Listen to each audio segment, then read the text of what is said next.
My only true love, darling. I'll live for first.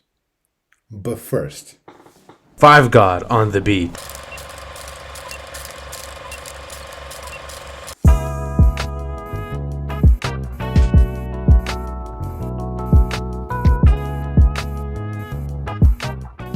Welcome to the Deep Focus podcast. Varun, you look so upset that I took that away from you. I'm so sorry. no, But yeah, it was just funny because you just look so nervous doing it. I was because like that is your baby. Like that welcome is so synonymous. But welcome listeners. You're joined by me, Murad, of course, and with me is my co-host Varun. Varun, how are you, my friend? Man, I'm chilling. A little tired from all the movie watching we had. I'm Yeah. also tired from just working again. So I That's worked fair. till late again yesterday. Pretty exhausted, but no. Our first day off, what we do, we record podcast episodes. So I'm very excited to be here. Awesome. Well, thank you for all the movie watching, because I know we have a lot of stuff to talk about. Today, it's going to be a little bit more unconventional. I'm hoping you guys caught on last week that we're starting to do more movie reviews as well. And what we're deciding now is we're going to mix it in with our hot or not. So hot or nots are going to be the same segment that we adore, because we like talking about movie news and we like talking about Hollywood because they always give us something to talk about. But we're also going to mix in movie reviews because we found out that we go off on all these tangents about, hey, I like this about this movie, I like this about that movie. Why not talk about it and make that a segment? So what we're wanting to do is have it conducted sort of like this is your one-stop shop for all things that are Hollywood related, be it news or movie reviews. So that's what brings us here today. As always, you can find us on Apple Podcasts, Spotify, Google Podcasts, wherever I get your audio form podcast. If there's something we're missing, please let us know. We want to be in as many audio platforms as possible. If you're more of a visual person, you can find us on YouTube at the Deep Focus Podcast. We are also on our social media accounts on Instagram and Twitter at the Deep Focus Pod.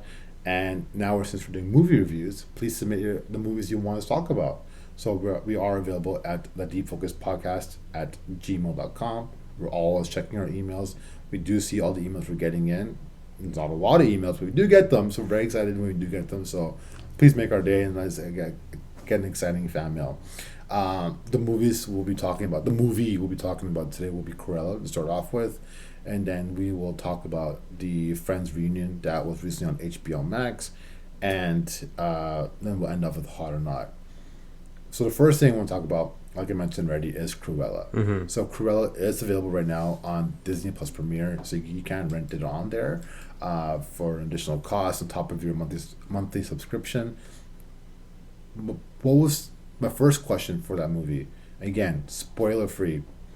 What was the first thought you had after that movie? What was the first thing that stuck out to you? After the movie ended. After the movie, you walked away, the movie ended. What was the first thing that came in your mind? I was thinking, holy shit, that was a great soundtrack. Yes. Right? It was a really fun soundtrack. And I totally agree with that. Top notch, man. It was. I really had Guy Ritchie vibes. Not exactly like that, but I had Guy Ritchie vibes. Listen to that soundtrack, mainly because it was taking place in Europe and in the UK for a majority of the movie. So that definitely stuck out to me. For me, it was, what can't Emma Stone do? Right. That was the first thing that came out to me. I was so sucked into her performance. Like, I'm still kind of unsure of how I felt about the movie. I do plan on watching it again. Yeah.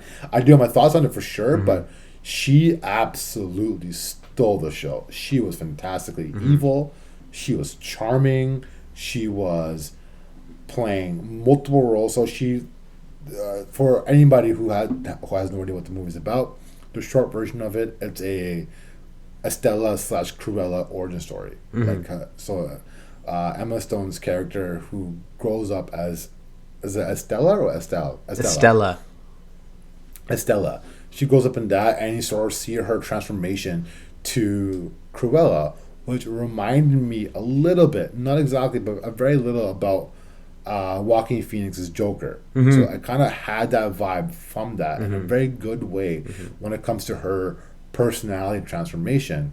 There's a couple things I was kind of disappointed in with her storyline, but her performance was just top notch. She was absolutely outstanding, Mm-hmm. and I thought her performance just blew me away. Like Right. that was definitely stuck out to me the most. Yeah, her when she finally became Cruella and she started embracing the way she talks, her posh accent, unreal. Like there were some points in time where when she was Estella, her accent dropped like for a few words here and there, and that's expected. Yeah. But as soon as she got into the headspace of this is Cruella and this is how she speaks and it's very similar to Emma Thompson's character, I was like that's wonderful, wonderful character work because as soon as she's in that headspace, nothing about it is offbeat. Everything was on the mark. Everything happened the way it was supposed to. I also really liked how they had the wigs, like the different hairstyles would distinguish who she was and how she felt. So I thought that was really cool. So yeah, really well done movie. I know. Besides that, I know you loved her character. I loved the music.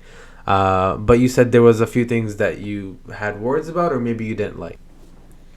So the one thing that did upset me Yeah. was there is, again, non spoiler, there was something traumatic that happened to her when she was a child, and for a while she sort of blamed herself, and I wish they just psychologically, mentally, I wish they just dug deeper into that a little more, right? So I wish that she sort of struggled with that, and whereas she just grew up all of a sudden, and I'll find out it wasn't her, and she's kind of quickly got over it, and that kind of was something that stuck out to me. But if I had to pick one thing that I actually thought I was not a fan of about the movie, I kind of thought it was too long. Really? So right now the runtime I believe was like 2 hours and 10 minutes and Yeah. Yeah. 15 minutes. Yeah. I could have just multiple scenes I could have easily just cut out. Like they could have easily shaved off at least 10 minutes off of that, in my opinion. Mm-hmm. Right? There's some scenes where like they're showing, so on her way to becoming a fashion icon, uh, she gets a job working in a fashion store, but as a more of a cleaner. There's and her struggles doing that and adapting to that, and there are a couple things I feel like they could have cut out of there, save another minute or two out of there. Like they showed way too many examples of her struggling. I'm like, okay, after a couple times, I feel like I got the point. Like she's struggling, but she's grinding, she's working hard, she's really trying to do this. But at the same time, I felt like after the fourth or fifth time, okay, I get it. Like she's struggling, and I get it. She's hustling, like I was just saying, and he could have cut that out. So I felt like it was a little too long. I do. I will disagree. Like, if we're talking just about the cleaning, because there was maybe twice where they repeated her going through a struggle, but then every other time after that, it was building up to something, right? So it was building up to that scene in the alley where she finally had enough or something like that, right? So Yeah. it wasn't like, oh, her cleaning, struggling, cleaning, struggling, cleaning, struggling, cleaning, struggling. It was like her cleaning and then struggling, and then talking to the guy in charge, and then like slowly, yes, there was a lot of repetition, but there was little inklings of other things happening at the very end of it where you're like, okay, so this is building up to something. Besides the point, I thought the runtime was fine. Like I was like 2 hours and 10 minutes. I thought was a great way to talk. I do wish we invested a little bit more time into her as a kid, like you said, like going through that emotion just a little bit. But then like when she was brushing her teeth and then she like completely transformed, I thought that was a really cool way to show it. But yeah, I definitely do wish that we had some more time with her as a kid, because that would have been a great sort of mindset into what is this character actually feeling. All by the way, that was really good. They all worked together as a team really well. Her and the two lads, perfect. I thought the casting was really good for this, I will say. Joel Fry, who plays Mhm. Jasper, I thought he was. I liked him a lot. Like Yeah. I thought he was subtle and charming, and really fit that like really close friend role. And Horace was just hilarious. Funny. Like Hilarious. he was just trying to find what's the The angle angle. for everything. Yeah. I'm like, nothing just happens. It's just an angle to this. Something is happening. Yeah. So I do enjoy that. I do love the evil versus evil struggle because Yeah. not at one point you feel like, oh, like with the Joker. Going back to the Joker, because that's what I keep thinking about when I watch this movie because of transformation. With Joaquin Phoenix's character, you feel bad for him sometimes, like because he's getting picked on, he's getting bullied, he's getting harassed, and you sort of see his breaking point. Whereas with Cruella, you see peaks of this as a child and growing up. Like you see it, she's always had it inside her, and it wasn't just like, and it was always like inkling to escape. Like when it comes like, it could be another superhero like Venom, where like you see like the symbiote like trying to like take over Eddie Brock's body and just trying to be full on evil. You see that pure evil. You see that evil from Cruella as a child growing up, and it's always there. It's never going away, and it just broke out free when her feud with Emma Thompson's character grows more and more throughout the movie. So I did love the evil versus evil. Not one point he thought those two main characters were like has a good bone in their body. It was the people around them, like Joel Fry and Mark Forrest's Strong. character, like. Yeah. Right, like those were good people. Yeah.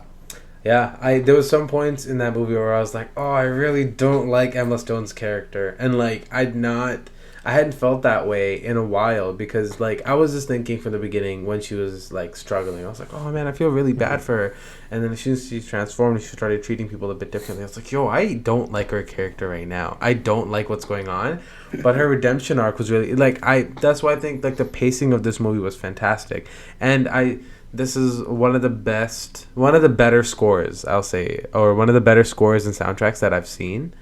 I also want to give a quick shout out to. Sorry, better. What do you mean better? Better. I call it like soundtrack. Better soundtracks. Like, I know, but what do you mean? Like, are you like one like better than the last X amount of months and the last few years? Like, I want to say it's a really good soundtrack, but I wouldn't. It's a fun soundtrack, that's for sure. Right. But I don't know how highly I rank it. The reason why I like it so much is because I genuinely like listening to British rock from the '60s, the Zombies, time of the season. You had I didn't like the weird remix of the Beatles Come Together because I thought that was garbage, but the montage work and the music was great. I would say fine within the past year if you want a time frame. And I might be blanking on some things here, but I wanted to talk about John Mccrae's character as Artie because that's a huge deal for Disney to have an openly queer character on a movie of this scale. And I know John Mccrae was in an interview with Pride Magazine, and he was like, no, this was something that he was very, very happy to take on. And this is a quote from him, and I'll keep it short. But he said, the thought that there might be some kid sitting in the cinema, maybe not even necessarily understanding why or how he identifies with Artie, but just is a feeling, isn't it? You and I both know it's a feeling that you have. To think that I could be a part of that effort for a generation of kids blows my mind. It really does, right? So that was fantastic. And his character was so fun in that movie as well. So definitely huge shout outs to Disney for portraying a character who is not conforming to regular, I don't even want to say regular, but like regular heterosexual normities in a Disney movie, because kids are going to watch that and that's going to be huge for them. So that wraps up my thoughts on Cruella. Did you have anything else? No, like that's it. Like I just Emma Stone alone. Like I recommend just watching this movie for everybody. Mm-hmm. So right now, like Rotten Tomatoes scores, it got 72% by critics, 97 by audience. So it's getting well received by audience members, which is interesting because he mentioned though having an openly queer person on the movie. When they did that with Beauty and the Beast, I remember reading some of the audience scores for that.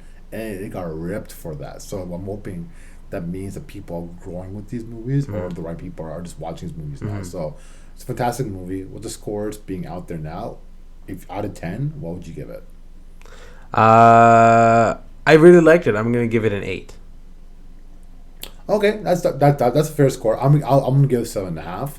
Okay, yeah. Just because, like I said already, I felt it was a little too long at some points. Sure. And it could have been a little shorter, and if they kept it that length, maybe focus on other stories versus what they did focus on. But overall, Emma Watson was purely brilliant. Stone. Emma Stone. Okay. Besides that, Yeah. Emma Stone was absolutely brilliant in that, Yeah.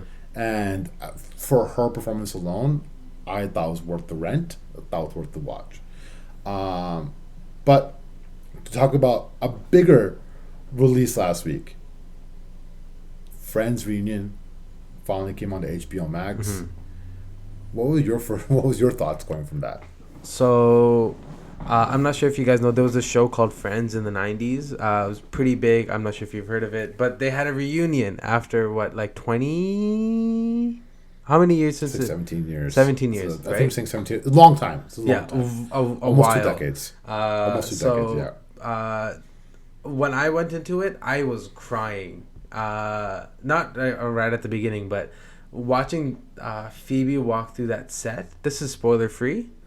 So watching the cast members go through the set and just talking about their memories, I was shaken up because you're watching the same characters walk through that same environment, but at a very different age. So, shocked would be an understatement, but like shocked in the best way because it made me feel that warm feeling again that I did when I did watch Friends. You know, because I started watching a lot of the compilations on YouTube, and I was like, this it just like even compilations make me feel so warm. Watching them do that again made me feel warm again. So I was really happy. What about you? Yeah, so I get that. And the Friends, like the Friends fanatics or Friends fans that are out there, all felt that same way. Because after I watched that, and I watched it with my wife Rupi, she felt that same way too. Like she really enjoyed it. She'd had a good laugh and had going down memory lane for a lot of these things. And it just seemed, it's so weird because it's a sitcom, but it seemed so scripted and didn't seem natural. And I was already expecting that as soon as I found out James Corden is the one conducting the interviews. I'm like, okay, this is the route we're sort of going. With Fresh Prince of Bel-Air, I felt the conversations we're having were natural and it felt raw and it felt like it was just them hanging out again. It didn't feel like a show. It felt like, okay, they're back together and they're just talking. They're catching up with each other. They're doing no descriptive part like, oh, coming in, surprise guests, and all that sort of stuff. And I thought that was cool. But like we're digging into deeper things like how Will Smith got the role as Will Smith in Fresh Prince of Bel-Air. Like we found out more about that at Quincy Jones' helm. We found out what happened with the old versus new and Viv and why there was a replacement. We went through all those sort of things.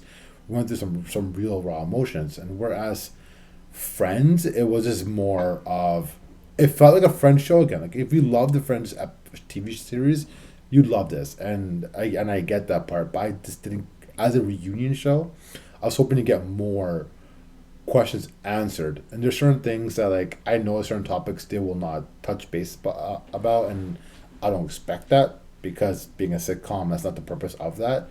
But with the interviews and everything like that, like I felt they really relied on the nostalgic of it. They really relied on special guests. They really relied on certain things, which for like the moment where, and I don't mind spoiling this because if you're a Friends fan, you watch this by now.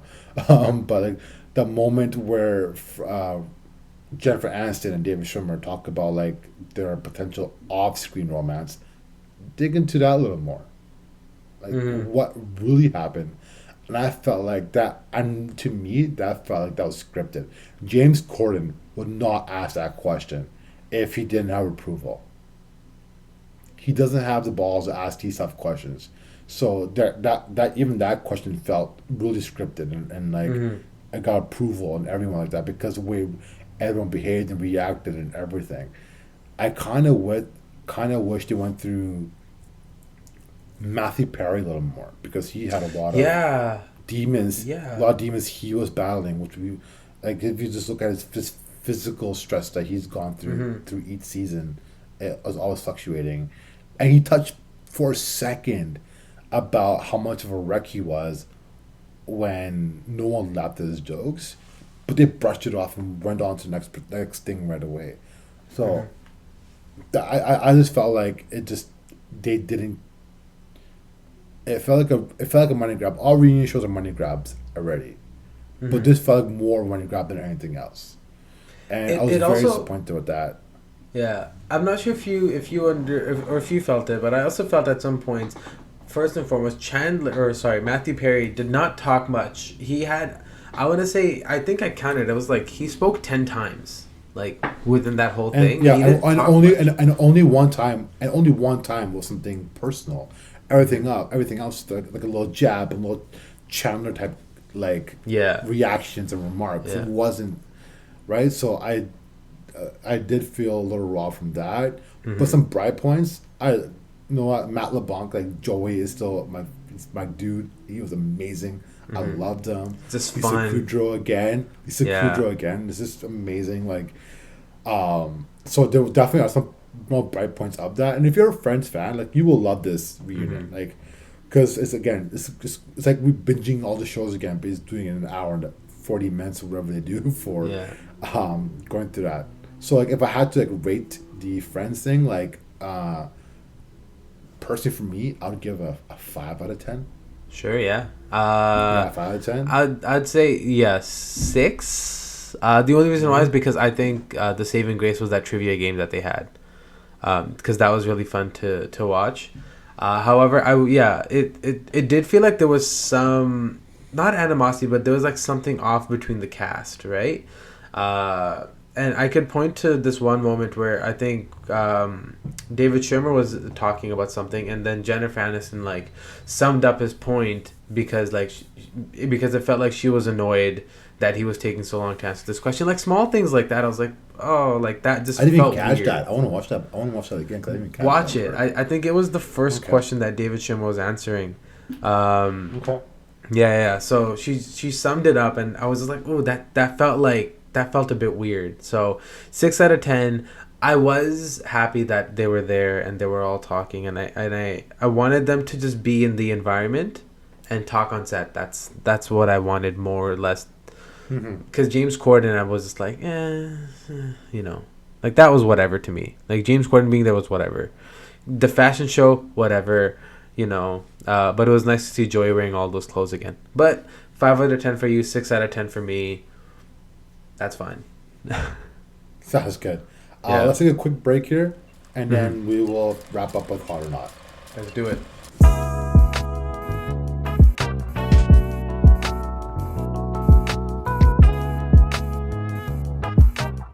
Thanks, guys, for giving us that little break. But we are excited to wrap up the episode with some Hot or Not, some amazing facts that came out in the last week.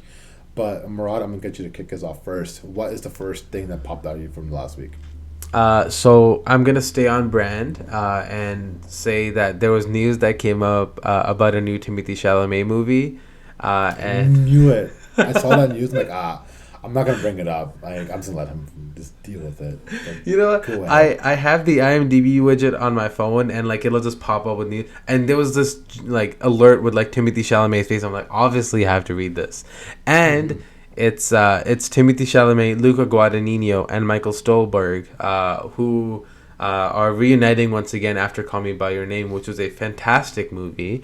So really excited for that. Essentially, it's another book adaptation, but the cast is what I want to focus on because it's well casted. Andre Holland, Jessica Harper, Chloe Sevigny.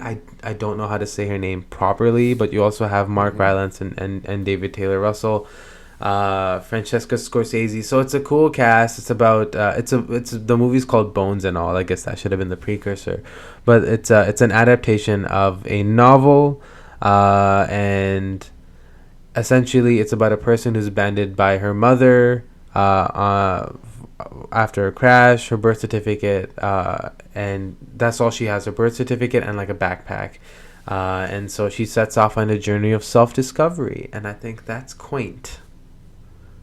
So I'm in because, I mean, you have Guadagnino, who I already like as a director, and you have Chalamet, who I just like as a person, and Michael Stuhlbarg, who to me he was the best movie dad because of that, just because of that monologue.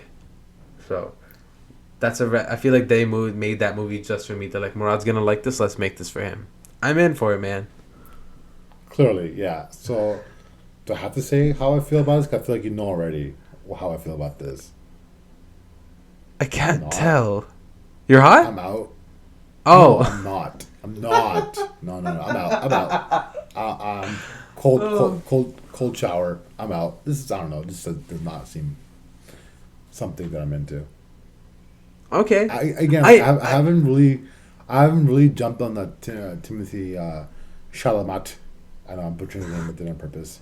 I'll respect his name once I find out how good of an actor he is. I should give him a chance, but I'm not sold on him as an actor yet. What have you seen him in though? No, that's what I'm saying. Like, I haven't watched him in anything. Oh, come on. Right? Like, he was in Little Women. No, he was fine. But I didn't watch it for him. That's fair. That's my thing. I did like that movie. That was a good one. It's a good I movie ca- for sure, but yeah. nothing to do with him though. Yeah, Because it's not it's not because of him, but yeah, yes. so many other people could be in that role, and I'll be equally as happy with that movie. That's fair. If I could replace you, he hasn't been in the movie where I've seen him in. It was the one movie. If I could replace you in a movie, I'm not in. But like watches cuz he wasn't supposed to be the lead in that movie regardless. He was always supposed to be like a hey, I'm there and then sometimes I'm not type of character, you know? And then of course like in the books he has a much bigger role. But I can tell you just want to move on, so I'm just going to spare you the time and just what do you have? Uh, I'm sure everyone knows the new Spider-Man movie is coming out this year. Spider-Man: No Way Home, and there's been a lot of questions in what is happening next with Sony and Disney going forward. So right now, like even though we have Spider-Man happening in the MCU, we have a lot of different things happening in Sony with their own standalone films and things like that. For example, like we have Aaron Taylor Johnson, I can't almost butcher his name, is joining the Spider-Man universe in Sony as playing Kraven the Hunter. We have the new Venom movie is coming out, another sequel, again standalone film, and just continues to be talks and more development of Spider-Man characters without Spider-Man in the movies. Apparently, news came out from the executives from Sony saying that after Spider-Man No Way Home, we'll finally have the answers we want of what the next steps are. So I'm excited to finally get closure on these stories because we're all keep thinking, are there going to be a crossover? Is Venom coming to the MCU? Is Tom Holland Spider-Man going to the Sonyverse with the Spider-Man characters there? So I'm hot on the fact that we're finally getting closure on this and finally getting answers. It sucks if we have to wait till No Way Home, but I'm very excited to watch that movie even more than I was ready to finally get that understanding. I'm hoping it is still one sort of crossover universe, but that's me being hopeful. What are your thoughts on that? Yeah, I mean, I like the fact I do find it weird that they're building a Spider-Man universe without Spider-Man in it. However, I do like the fact that complex characters like Venom are getting the screen time that they deserve. I did hear about this Aaron Taylor Johnson news. I didn't follow up on it too much because I knew that's something that you were definitely going to bring up, and I'm glad that I didn't have really anything knowing before I went into this. It's cool. I really like Aaron Taylor Johnson as an actor. The first thing I saw him in that I recognized was a more of a solo effort for him because of course he was in Avengers and whatnot. However, I saw him in Nocturnal Animals first, the Tom Ford movie where he played the asshole, right? And so that's the first time I was like, oh, I have to pay attention to him, right? Fantastic Oh, actor. really? Yeah. Took you that long, eh? I loved it. I was in Kick-Ass. Yeah, but that's when I like Nocturnal Animals was like, okay, now I have to like I also watched Kick-Ass at a time where I wasn't really caring about movies all too much. But when I saw him in Nocturnal Animals, I was like, yo, he's so mean. Why is he such a dick? And then after that, I was like, oh, Okay, he's actually a fair. really, really wonderful actor. And I saw him, of course, in Tenet. And when I saw this news come out, I'm excited to see his sort of rise to wherever he ends up going. But I do like the fact to go back to your original statement. I do like the fact that they're wanting to talk about building a full-on universe before just interjecting Spider-Man. Do they have plans on introducing Spider-Man to the universe soon? Because I don't know what that sort of. Again, like, we don't know the answer to these questions, and apparently the next movie for Spider-Man No Way Home, it is going to be a clear-cut answer of what is going to happen. Oh, okay. Yeah, so apparently, I know we're getting at least one more Spider-Man movie from the MCU, which is coming out this year, obviously, but there's no plans after that. So we actually have no idea what's happening. So we don't know if Tom Holland's going to continue as Spider-Man in the MCU or standalone movies. We're not sure if it's going to move on to Sony, or we're not going to sure if they continue this partnership they have with each other. So, so much uncertainty after Spider-Man No Way Home comes out, but yeah. Okay. All right. I'll let you wrap us up here with the last one. All right. So the last thing I want to talk about is the Godfather remake. Kind of a remake, but it's more of like how it got to that point, the behind the scenes. It was the Godfather. It's the making of. The making of. Yeah, that's the word I'm looking for. The making of the Godfather. Yeah. Miles Teller recently replaced Armie Hammer because Armie Hammer has done a bunch of weird things. So Miles Teller will play the producer Al Rudy in The Office. In The Offer. I kept calling it The Officer. My bad. The Offer. Okay. That's called for some reason yeah. I don't know why I kept thinking of The Officer, but The Offer. I'm excited to see Miles Teller come back to my screen because he had a very long absence, and I did like him as an actor.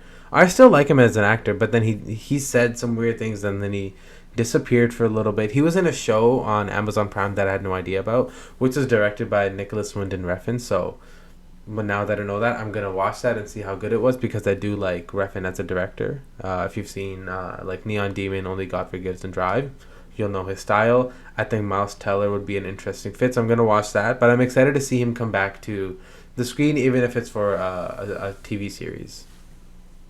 He is coming back on the big screen, though. Don't forget, he is in the Top Gun sequel, right? Which is I'm way more excited. That he's currently playing,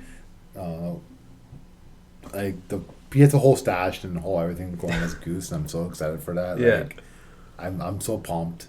My boy Miles with my boy Cruz, super excited for that. So yeah, I'm excited too. I'm hot, mainly because not of the making of, because that could be either either do great or do terrible, but the fact that he's really acting again, I'm very excited that he's taking this hiatus away, coming back to the big screen, replacing a currently toxic person in Armie Hammer, and going from there.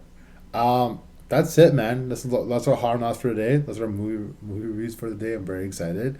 For anyone who's been paying attention, being a new month already, we will be doing our Q&A on Thursday. We're very excited about that. We got a lot of great questions. We're sort of trying to get through all of it this time around. I know we couldn't get through all of it last time.